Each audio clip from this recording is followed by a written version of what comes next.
I didn't yell at my neighbor. I didn't argue. I didn't complain again.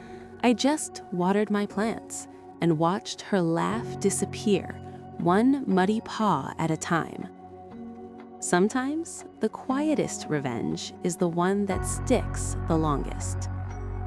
If you've ever been ignored, laughed at, or made to feel like your problem didn't matter, this story will hit close to home.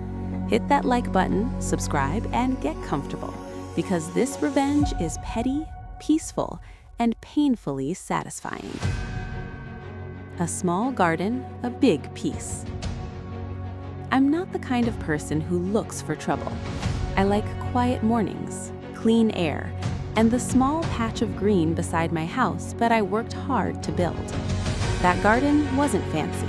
No expensive landscaping, just flowers I planted myself, plants I watered after work.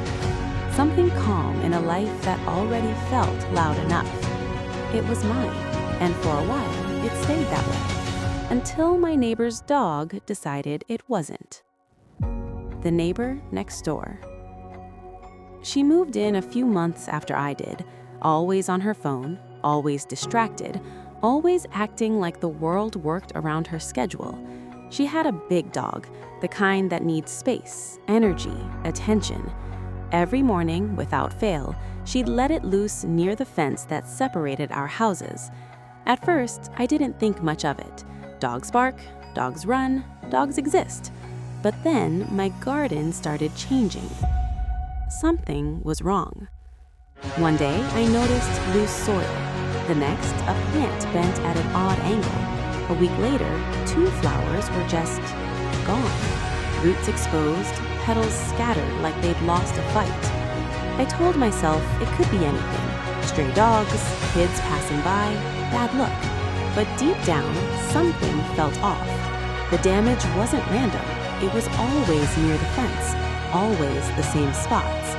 The moment of clarity. One morning, I caught it. I looked out and saw her dog, paws deep in the soil, digging like it was on a mission. And right there, standing just a few feet away, was my neighbor, phone in hand, laughing, scrolling, watching it happen, not stopping it, not caring. My chest tightened. That heavy, familiar feeling, the one you get when you realize someone knows they're causing a problem and simply doesn't care. Trying to be the adult. I waited, took a breath, and did what reasonable people do. I spoke to her, politely, calm voice, soft words. "Hey, I think your dog's been digging up my plants. Could you keep it away from the fence?" She barely looked up, smiled. A small laugh escaped her, and she said it, the sentence that flipped a switch. Dogs do these things. Like that was the end of it. Like my effort didn't matter. Like my garden was disposable. She turned away, conversation over. Being ignored hurts more than being yelled at. I fixed the damage, replanted the flowers, pressed the soil down carefully, put up a small fence, nothing aggressive, just enough to create a boundary. I told myself that was it, that she'd get the message. She didn't. Every time her dog came out, somehow it still ended up on my side, digging, trampling, destroying, and she never stopped it, never apologized, never even acknowledged it again. That was the part that hurt, not the plants, the disrespect, the breaking point. There's a moment when frustration stops being loud. It becomes quiet. I remember standing in my garden one morning, staring at another ruined patch of soil. My jaw clenched, hands still. I felt heat rise up my neck, then disappear into something colder. That's when I realized something. Talking wasn't working. Arguing wouldn't either. So I stopped saying anything at all. The idea. The solution came quietly, almost accidentally. I was watering my plants early one morning, earlier than usual.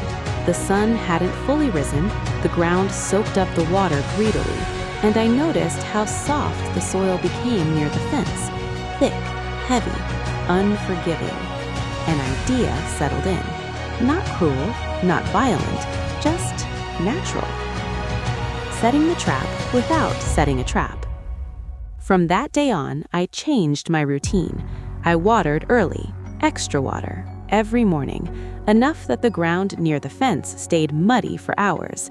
I didn't touch her side, didn't cross any lines. I was just taking very good care of my garden. And then, a few days later, it happened. The first slip. Her dog came running like always, same energy, same path, only this time it lost its footing. Its paws slid straight into the mud. The dog went down hard, mud everywhere, on its fur, on its legs, on its face. I heard her yell, not in concern, in frustration, because now she had a problem. Consequences are loud. She dragged the dog back inside, mud tracked across her floor, paw prints everywhere. I could hear it, the splashing, the water running, her annoyed voice. She had to wash the dog, clean the floor, deal with the mess, all because her dog did what dogs do. I didn't smile. I didn't need to. It happened again, and again. Each time the same routine: slip, mud, chaos. She started watching more carefully, standing closer, pulling the leash tighter. Her laughter disappeared. Her phone stayed in her pocket, and slowly, quietly, she stopped bringing the dog near my side. One morning, I stepped outside. The fence was untouched. The soil was perfect. Not a single paw print. Days passed, then weeks. My plants grew back healthier than before. Flowers bloomed, roots settled.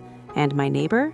She never said a word, never laughed again, never came near the fence.